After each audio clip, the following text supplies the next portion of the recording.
चलिए शुरू करते हैं नेशन इन्वेस्टिगेशन से। और सवाल ये कि क्या देश में कोरोना की दूसरी लहर आ चुकी है? क्या पिछले साल की तरह अब देश में जगह जगह कोरोना बम फटने वाला है? क्या वैक्सीन की रफ्तार से ज्यादा तेज हो गई है वायरस की रफ्तार? आखिर मुंबई से लेकर जयपुर तक अचानक कोरोना की बाढ़ कैसे आ गई है, बताते हैं आपको।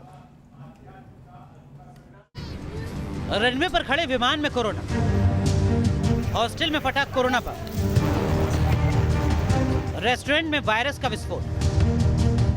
जब तक दवाई नहीं तब तक ढिलाई नहीं। कोरोना काल में पीएम मोदी पहले दिन से कहते आ रहे हैं, जब तक दवाई नहीं तब तक ढिलाई नहीं। लेकिन अब तो दवाई भी आ चुकी है।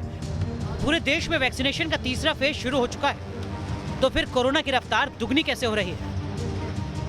नेशन इन्वेस्टिगेशन में आज हम इसी बात की पड़ताल करेंगे कि आखिर दवाई आने के बावजूद कोरोना इतनी रफ्तार से क्यों बढ़ रहा है। मुंबई और दिल्ली के बाद अब राजस्थान और पंजाब में कोरोना वायरस का टॉप गियर लग चुका है। सवाल है कि वैक्सीनेशन के बावजूद देश में कोरोना क्यों बढ़ रहा है? क्या वैक्सीनेशन की धीमी रफ्तार के चलते वायरस पांव पसार रहा है, या फिर वायरस का बदलता रूप महामारी को बढ़ावा दे रहा है? आज की डेट में भारत के अंदर में हमें कम से कम 30% पॉपुलेशन को वैक्सीन की ज़रूरत है। यानी कि हमें 30 से 40 करोड़ लोगों को वैक्सीन लगाना है। आज जहां पे 10 लाख वैक्सीन रोज के लग रहे हैं, तो करीबन 3 करोड़ वैक्सीन्स एक महीने में लगेंगे। उससे तो पूरा साल लग जाएगा। इसका आखिरी शब्द जो है अभी तक पता नहीं है, फाइनल वर्ड जो कहते हैं कि सही में कारगर है या नहीं है। लेकिन अगर हाइपोथेटिकली ये वैक्सीन उसके ऊपर इतनी कारगर नहीं होती है, तो नई वैक्सीन बनाने के भी तरीके, जैसे ये वैक्सीन जो अब आज जो आई है मार्केट में, उसी को थोड़ा मॉडिफाई करके नए स्ट्रेन के ऊपर भी करना इतना ज़्यादा कठिन नहीं होगा। कोई भी वैक्सीन, चाहे वो कोविड के अगेंस्ट हो या दुनिया में कोई भी वैक्सीन ऐसी नहीं है जो 100% इफेक्टिव हो, जो 100% लोगों को एक बार वैक्सीन देने के बाद बीमारी न करे, रोक दे। सो इफेक्टिव जो है 95 अगर किसी का है, दैट मीन्स कि 5 वहाँ भी हुआ। सबसे पहले वो 5 राज्य देखिए जहां कोरोना की दूसरी लहर फुल स्पीड से दौड़ रही है। महाराष्ट्र, पंजाब, गुजरात, तमिलनाडु, कर्नाटक और केरल। 85% से ज्यादा नए संक्रमण के मामले इन्हीं राज्यों से सामने आए हैं। इसके अलावा राजस्थान, छत्तीसगढ़, मध्य प्रदेश और हरियाणा में कोरोना के मामले तेजी से बढ़ रहे हैं। इन राज्यों में कोरोना की वैक्सीनेशन भी जारी है, लेकिन ग्राउंड रियलिटी क्या है, अब वो देखिए। ये तस्वीरें बेंगलुरु की है। वैक्सीनेशन सेंटर पर टीकाकरण का थर्ड फेज शुरू हो चुका है और 60 साल के ऊपर के बुजुर्गों को उनकी बारी के मुताबिक वैक्सीन दी जा रही है। लेकिन अब इसके पीछे की तस्वीर को समझिए। कर्नाटक के 25 जिलों में कोविशील्ड वैक्सीन दी गई, जबकि 5 जिलों में कोवैक्सीन। जिन 5 जिलों में कोवैक्सीन भेजी गई, वहां को जूनियर डॉक्टर्स ने इसे लगवाने से इनकार कर दिया। पूरे राज्य में फिलहाल कोवैक्सीन के 3,40,000 डोज बिना इस्तेमाल के पड़े हैं। वैक्सीन की एक खेप इसी साल मई के महीने में एक्सपायर हो जाएगी। Third clinical trials report is out, and 81%, more than 81% is the kind of effectiveness and the efficacy level. So I am damn sure that people will understand that. Covaxin के तीसरे चरण के ट्रायल्स के नतीजों के सामने आने के बाद अब ये साफ हो चुका है कि इस वैक्सीन में कोई खामी नहीं है और प्रधानमंत्री नरेंद्र मोदी ने भी कोवैक्सीन का टीका ही लगवाया। ऐसे में उम्मीद की जाती है कि अब लोगों का भी कोवैक्सीन पर भरोसा बढ़ जाएगा। दवाई को लेकर जैसी ढिलाई बेंगलुरु में हो रही है, उसका असर क्या हो रहा है, अब वो भी देखिए। ये राजस्थान के उदयपुर की तस्वीरें हैं। सरकारी माध्यमिक विद्यालय में 1-2 नहीं बल्कि पूरे 25 बच्चे एक साथ कोरोना संक्रमित हो गए। स्कूल के 4 स्टाफ की रिपोर्ट भी पॉजिटिव आई है। इतने बड़े पैमाने पर कोरोना केस सामने आने पर सरकारी सिस्टम में हड़कंप मच गया। पूरे इलाके को कंटेनमेंट एरिया घोषित करके अब सैनिटाइजेशन का काम किया जा रहा है। दिल्ली एयरपोर्ट पर तो हद ही हो गई। दिल्ली से पुणे जाने वाली इंडिगो की फ्लाइट उड़ान भरने वाली थी, तभी विमान में एक सवार यात्री ने बताया कि उसके मोबाइल पर कोरोना रिपोर्ट का अभी मैसेज आया है, जिसमें उसे पॉजिटिव बताया गया है। बस फिर क्या था, पूरे विमान में हड़कंप मच गया। उस यात्री ने एक दिन पहले कोरोना टेस्ट करवाया था और उसकी रिपोर्ट जब फ्लाइट टेक ऑफ कर रही थी तब आई थी।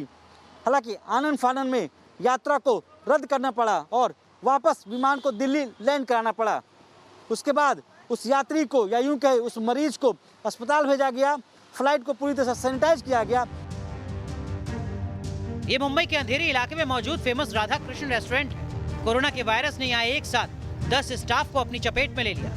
आपको जानकारी कब मिली, किस तरह से यहाँ पर आपने एहतियात बरती है? अभी मतलब जो बीएमसी ने जो बोला है हमने वो किया है।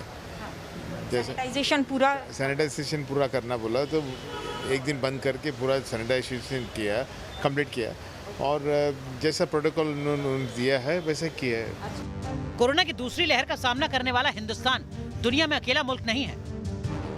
जापान के टोक्यो और आसपास के शहरों में कोरोना के बढ़ते मामलों के बाद अगले 2 हफ्ते के लिए वायरस इमरजेंसी बढ़ा दी गई है। ब्राजील में 19 जुलाई से रेस्टोरेंट और गैर जरूरी स्टोर्स को बंद रखने का आदेश जारी किया गया है। हंगरी में भी अगले हफ्ते से पाबंदियां लागू हो जाएंगी। स्कूल और गैर जरूरी स्टोर्स बंद रहेंगे। यही वजह है कि वैक्सीनेशन को भेदने वाले वायरस के खिलाफ अमेरिका समेत कई देशों ने अभी से महामारी के खिलाफ दूसरे चरण की तैयारी शुरू कर दी है। ब्रिटेन उन वैक्सीन पर निवेश कर रहा है जो भविष्य की म्यूटेशन यानी स्ट्रेन का सामना कर सके। ब्रिटेन ने तो जर्मन वैक्सीन क्योरवैक के 50 मिलियन का दूसरा ऑर्डर भी दे दिया है। अमेरिका की मॉडर्ना वैक्सीन ब्रिटेन के नए स्ट्रेन के लिए तो कारगर साबित हो रही है, लेकिन दक्षिण अफ्रीका और ब्राजील के संक्रमण के सामने असरदार साबित नहीं हो रही है। कोरोना के खिलाफ लड़ाई में दवाई अपनी रफ्तार से लोगों तक पहुंच रही है, लेकिन एक सच भारत की विशाल जनसंख्या भी है जो इस लड़ाई को मुकाम तक पहुंचने में एक बड़ी चुनौती है। इजराइल में करीब 90% लोगों का टीकाकरण हो चुका है, यूएई में 60%, ब्रिटेन में तकरीबन 40% जनसंख्या का टीकाकरण हो चुका है, जबकि भारत में 2% जनसंख्या तक भी अभी वैक्सीन नहीं पहुंच पाई है। जल्दी से हम कंट्रोल करना चाहते हैं इसको, तो एक ही सबसे बड़ा वे है, वह है टीका। सबसे सुरक्षित वे है, टीकाकरण से ही किया जा सकता है इसको। तो थोड़ी हमें गति देने की ज़रूरत है। शायद गवर्नमेंट ऑफ इंडिया ने भी प्राइवेट सेक्टर को जो इसमें इन्वॉल्व किया है, उससे एक हमें थोड़ी गति मिलेगी। राहुल डबास के साथ टीम न्यूज़ नेशन। तो वाकई में अनुराग, ये जो आंकड़े आ रहे हैं, ग्राउंड रिपोर्ट जो है वो डराने वाली है। बिल्कुल सही कहा आपने ज्योति, इसीलिए हम अपने दर्शकों से बार बार कहते हैं कि मास्क और 2 गज की दूरी का पालन करें। आपकी छोटी सी लापरवाही वायरस के फैलने का बड़ा कारण बन सकती है। और चलिए दमदार 10 में आगे बढ़ते हैं और देखते हैं नेशन स्पेशल। बंगाल में चुनाव प्रचार अब अपने चरम पर पहुंच रहा है। बंगाल के रण में अब पीएम मोदी की जोरदार एंट्री होने वाली है। बीजेपी को भरोसा है कि मोदी बंगाल की हवा बदल देंगे। 2019 की तरह ही मोदी फैक्टर फिर बंगाल में गेम चेंजर साबित होगा। पिशी जाओ पिशी जाओ पिशी जाओ जाओ जाओ रास्ता बेहाल बांग्लाई आकाल पिशी जाओ जाओ जाओ पिशी जाओ। दुश्मन के कौरवों प्रहार, अनुप्रवेशकारी के कौरवों सीमा पार। हरे कृष्ण हरे राम, विदाई जाओ बीजेपी राम। ममता दीदी, अरे चुनाव तो आएंगे जाएंगे। और हरे कृष्ण हरे हरे तृणमूल घरे घरे। गेरुआ रंगेर झड़ एसेछे। भारत माता की जय के नारे लगा दो तो भी वो नाराज हो जाती है। बंगाल ममता की आस लेके जी रहा था, लेकिन 10 साल उसे निर्ममता मिली, निर्ममता मिली। ये तो सिर्फ ट्रेलर भर था, अब शुरू होगी असली पिक्चर। जय श्री राम, जय श्री राम, जय जय श्री राम। बंगाल में परिवर्तन के लिए बीजेपी ने पूरा जोर लगा रखा है। एक नेता बंगाल से दिल्ली लौटता नहीं कि 2 बड़े चुनाव प्रचार करने पहुंच जाते हैं। मगर अब बंगाल की चुनावी फिजा बदलने वाली है, क्योंकि मिशन 200 प्लस के सपने को साकार करने खुद बीजेपी का सबसे बड़ा चेहरा जंगे मैदान में उतरने वाला है, वो भी फुल फॉर्म में। जय श्री राम कहने वालों को दीदी गिरफ्तार करवाकर जेल भेज रही है। पश्चिम बंगाल में 8 चरणों में चुनाव होना है और बैटल ऑफ बंगाल में नरेंद्र मोदी को 20 रैली पश्चिम बंगाल में करना है और इसकी पूरी तैयारी भी बीजेपी कर रही है। हिसाब लगाया जाए तो हर दौर के चुनाव से पहले 2 रैलियां करेंगे प्रधानमंत्री नरेंद्र मोदी। बंगाल यूनिट की तरफ से पीएम मोदी की 25 से 30 रैलियों की मांग की गई थी, मगर फिलहाल 20 रैलियों को मंजूरी दी गई है। हालांकि चुनाव के ऐलान से पहले अभी तक मोदी ने जिस तरह की रणनीति अपनाई है, फिर वो चाहे प्रतीकों के जरिए हो, पहनावे के जरिए हो या फिर बयानों के जरिए, उससे एक बात तो साफ है कि मोदी बंगाल की एक एक सीट पर करीबी नजर बनाए हुए हैं। वेस्ट बंगाल के चुनाव को समझने के लिए और क्यों देश के प्रधानमंत्री इतनी शिद्दत से वहां जा रहे हैं, जहां जहां मुस्लिम पॉपुलेशन 20% से ज्यादा है, वहां पे रिजल्टेंट हिंदू कंसोलिडेशन का पोटेंशियल ज्यादा होता है। बंगाल में 20 रैली मतलब बीजेपी फ्रंट फुट पर खेलने को तैयार है। ये तस्वीरें कोलकाता के ब्रिगेड मैदान की हैं, जहां लेफ्ट और कांग्रेस की रैली में उमड़े अपार जनसैलाब ने ममता की नींद उड़ा दी थी। अब 7 मार्च को मोदी यहीं से चुनावी शंखनाद करने वाले हैं। बीजेपी नेताओं ने 10 से 15 लाख लोगों के आने का दावा किया है। बंगाल की अब तक की बिगेस्ट रैली हो गई है और काउंट आप करना, मैं पत्रकारों को जवाबदारी दे रहा हूं कि वे काउंट करें कि कितने लोग आएंगे। ये मैं कह सकता हूं कि ये मैदान छोटा पड़ेगा। बीजेपी को उम्मीद है कि पश्चिम बंगाल में जिस तरह मोदी की रैलियों ने साल 2019 के लोकसभा चुनाव की तस्वीर बदल कर रख दी थी, ठीक वैसा ही इतिहास फिर लिखा जाएगा। एक आंकड़ा देखिए, 2019 लोकसभा चुनाव में प्रधानमंत्री नरेंद्र मोदी ने पश्चिम बंगाल में कुल 19 रैली की थी और पार्टी को 18 सीटों पर जीत मिली थी। आंकड़ों से जाहिर है कि 2019 में मोदी का जादू किस कदर लोगों के सर चढ़कर बोला था। 2014 लोकसभा चुनाव में बीजेपी 42 सीटों पर लड़ी, 2 जीती, 17% वोट मिले। 2019 लोकसभा चुनाव में 42 सीटों पर बीजेपी लड़ी, 18 पर जीत हासिल हुई और वोट प्रतिशत था 40.6 का। अगर 2019 के लोकसभा चुनाव में विधानसभा वार बढ़त की बात करें तो 120 विधानसभा सीटों पर बीजेपी नंबर 1, 150 सीटों पर नंबर 2 और 10 सीटों पर नंबर 3 रही थी। ये आंकड़े बीजेपी के लिए उत्साहित करने वाले हैं। इतना ही नहीं, एक साल में सियासी समीकरण बहुत तेजी से बदले हैं। ममता के करीबी एक एक करके उन्हें छोड़कर अब बीजेपी के साथ हैं। ऐसे में अगर पीएम मोदी का जादू चल गया तो फिर बीजेपी के विजय रथ को रोक पाना आसान नहीं होगा। बीजेपी वैसे भी एक फाइटर है और बीजेपी खास करके वो बीजेपी जो अमित शाह की बीजेपी है, जो नरेंद्र मोदी की बीजेपी है, एक फाइटिंग जील से लड़ते हैं। वंदे वंदे वंदे वंदे। मोदी का नाम कितना बड़ा है और इसका असर कैसे दिखता रहा है, ये 2014 से अब तक करीब हर चुनाव में साबित होता आया है। खुद मोदी भी इस बात से अनजान नहीं, तभी तो उनकी 20 रैलियों का ऐलान भले ही अभी हुआ है, लेकिन मोदी पहले से ही बंगाल चुनाव में अपनी ताकत झोंक चुके हैं। 24 दिसंबर को पीएम मोदी ने शांति निकेतन में विश्व भारती यूनिवर्सिटी के शताब्दी समारोह को संबोधित किया था। 23 जनवरी को कोलकाता के विक्टोरिया मेमोरियल में सुभाष चंद्र बोस की जयंती को पराक्रम दिवस के रूप में मनाया गया था, जिसमें मोदी और ममता की तल्खी साफ नजर आई थी। इसके बाद हल्दिया और हुगली में पीएम मोदी ने जनसभाएं की थी। पीएम मोदी जानते हैं कि विरोधियों को अपने मन मुताबिक किस तरह की पिच पर खिलाना है। इन रैलियों में भी मोदी ने एक एक करके दीदी की कमजोर नस दबाई थी। आज यही राजनीति बंगाल में लोगों को मां दुर्गा की पूजा से रोकती है, उनके विसर्जन से रोकती है। बंगाल के लोग वोट बैंक की राजनीति के लिए अपनी संस्कृति का अपमान करने वाले ऐसे लोगों को कभी माफ नहीं करेंगे। दरअसल बंगाल चुनाव को लेकर पीएम मोदी दूरदर्शिता से बेहद सधी हुई रणनीति पर काम कर रहे हैं। एक तरफ उनकी लंबी सफेद दाढ़ी और रविंद्रनाथ टैगोर जैसे लुक की चर्चा है, तो अधिकांश मौकों पर वो कुर्ता और शॉल के साथ बंगाली परिधान में नजर आते हैं। बीते कई महीनों से मोदी प्रतीकों और परिधानों के जरिए खुद को बंगाल से जोड़े हुए हैं। देखिए, 17 दिसंबर को भारत और बांग्लादेश समिट में पीएम मोदी न सिर्फ बंगाली लुक में दिखे थे, बल्कि उनके बैकग्राउंड में दिख रही तस्वीर कूच बिहार पैलेस की थी।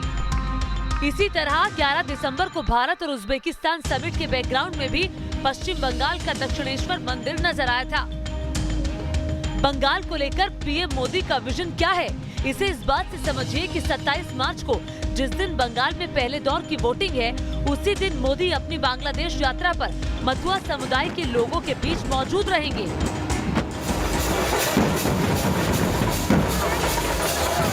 पीएम मोदी मथुआ समुदाय के धर्मगुरु हरिचंद्र ठाकुर की जन्मस्थली और इस समुदाय के तीर्थ स्थल पर जाएंगे। राजनीति के जानकारों के मुताबिक ये मोदी का मास्टर स्ट्रोक साबित हो सकता है।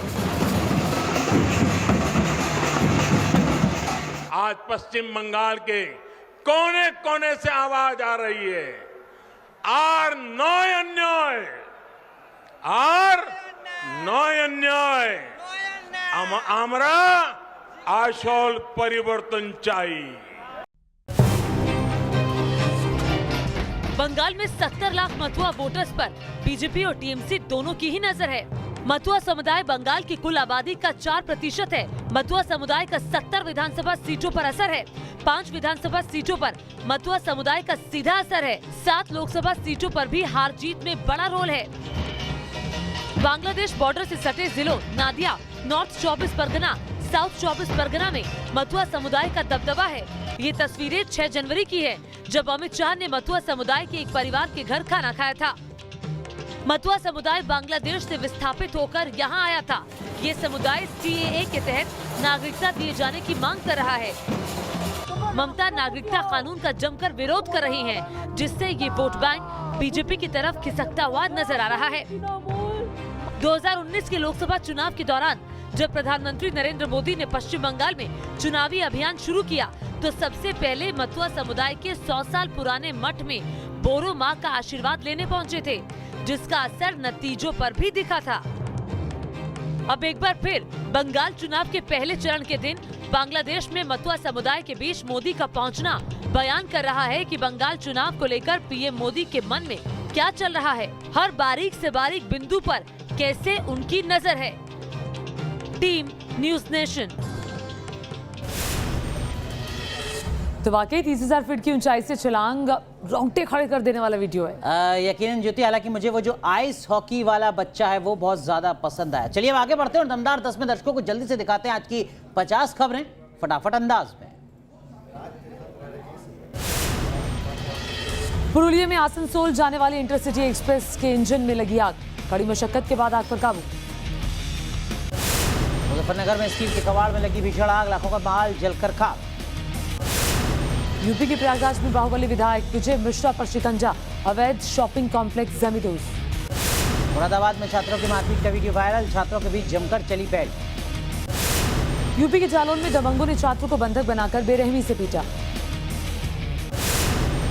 अवैध रूप से चल रहे 18 हुक्का बारों पर जयपुर पुलिस का एक्शन, संचालक और मैनेजर समेत 18 गिरफ्तार। झांसी में बाइक सवार युवक का पुलिस को चैलेंज, शराब की पेटी रखकर वीडियो वायरल किया। डीआरडीओ ने एसएफडीआर मिसाइल पर किया सफल परीक्षण, 100 से 200 किलोमीटर है मारक क्षमता। असम चुनाव के लिए बीजेपी ने जारी की उम्मीदवारों की लिस्ट, सीएम सोनोवाल, मांझली और हेमंत बिस्वा जाकुल बाड़ी से लड़ेंगे चुनाव। पश्चिम बंगाल में टीएमसी ने जारी की उम्मीदवारों की लिस्ट, ममता बनर्जी नंदीग्राम से लड़ेंगी चुनाव, 10 मार्च को भरेंगी नामांकन। टीएमसी ने 291 सीटों पर उतारे उम्मीदवार, 42 मुस्लिम, 50 महिलाओं को टिकट। वित्त मंत्री अमित मित्रा का काटा टिकट, शिवपुर से क्रिकेटर मनोज तिवारी टीएमसी उम्मीदवार। टीएमसी की लिस्ट जारी करने के बाद बोली ममता, बंगाल में बाहरी नहीं बंगाली शासन करेगा। कोलकाता के ब्रिगेड मैदान में रविवार को पीएम मोदी की मेगा रैली, विजयवर्गीय ने तैयारियों का लिया जायजा। हावड़ा में यूपी के डिप्टी सीएम केशव प्रसाद का टीएमसी पर निशाना। ममता सरकार के मंत्री फिराद हकीम की न्यूज नेशन से खास बातचीत, कहा चुनाव में हिंदू मुस्लिम फैक्टर नहीं। कोलकाता में मिठाई पर नेताओं की तस्वीर, पीएम मोदी और ममता बनर्जी की मिठाई का दिखा क्रेज। नेता मिथुन चक्रवर्ती की बीजेपी में शामिल होने की अटकलें तेज, 7 मार्च को कोलकाता में पीएम की रैली में हो सकते हैं शामिल। मिथुन चक्रवर्ती की बीजेपी में शामिल होने पर बोले अर्जुन सिंह, कहा बीजेपी और बंगाल दोनों में स्वागत। आसनसोल में टीएमसी कार्यकर्ता चुनाव प्रचार में जुटे, जगह जगह लगाए पोस्टर। टीएमसी की लिस्ट आने के बाद टीएमसी कार्यकर्ताओं का जोश आई, आसनसोल में पटाखे फोड़े। प्रधानमंत्री मोदी को मिला global energy and environment leadership award, बोले पुरस्कार देश को समर्पित। पीएम मोदी कल केवड़िया में कमांडर्स कॉन्फ्रेंस को करेंगे संबोधित, तीनों सेनाओं के प्रमुख भी शामिल होंगे। इमरान खान की सरकार बचे किया जाएगी, कल होगा फैसला। पाकिस्तान की नेशनल असेंबली में दोपहर 1 बजे बहुमत परीक्षण। पीडीपी अध्यक्ष महबूबा मुफ्ती को ईडी ने मनी लॉन्ड्रिंग केस में भेजा समन। आंदोलन के 100 दिन पूरे होने पर कल किसानों का चक्का जाम। देश भर में दोपहर 11 से 4 बजे तक करेंगे प्रदर्शन। दिल्ली के टिकरी बॉर्डर से किसानों का ऐलान, कल कुंडली, मानेसर, पलवल बॉर्डर को करेंगे जाम। भूपेंद्र हुड्डा ने समर्थकों के साथ विधानसभा तक निकाला मार्च, कृषि कानूनों का विरोध। कोरोना वैक्सीन को लेकर बीजेपी का कांग्रेस पर निशाना, पूछा क्या कांग्रेस को वैज्ञानिकों पर भरोसा नहीं। देश में 24 घंटे में वैक्सीनेशन ने बनाया बड़ा रिकॉर्ड, 13,88,000 से ज्यादा लोगों ने लगवाया टीका। देश में बढ़ रहे हैं कोरोना के केस, एक दिन में 16,838 मरीज मिले। महाराष्ट्र में तेजी से बढ़ रहे हैं कोरोना के मामले, 24 घंटे में 10,216 मरीज आए सामने, 53 लोगों की मौत। मुंबई के अंधेरी में एक होटल के 10 स्टाफ कोरोना पॉजिटिव। दिल्ली में कोरोना के 312 नए मरीज मिले, 24 घंटे में 3 लोगों की मौत। उदयपुर के स्कूल में फूटा कोरोना बम, 25 बच्चे और 4 स्टाफ कोरोना पॉजिटिव। इंदौर में बनी 1 मिनट में कोरोना को खत्म करने वाली मशीन नीलव स्मीथ सिर्फ 1 मिनट में कर देता है हवा में कोरोना का सफाया। गोपालगंज में जहरीली शराब से मौत मामले में 13 दोषी करार दिए गए, 9 दोषियों को फांसी, 4 महिलाओं को आजीवन कारावास। पुलवामा में गवर्नमेंट वुमेन कॉलेज के पास आतंकियों ने किया आईडी ब्लास्ट, हमले में कोई भी घायल नहीं। एटा में पिता ही निकला बेटी का हत्यारा, 3 साल की बेटी को चाकू से गोदा।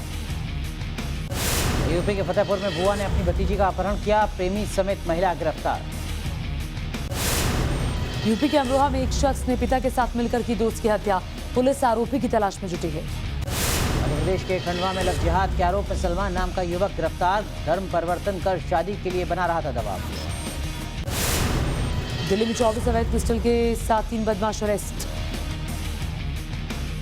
यूपी के शाहजहांपुर में हाईटेक ठग गिरोह का पर्दाफाश, फर्जी कंपनी बनाकर करते थे ठगी, 2 आरोपी गिरफ्तार।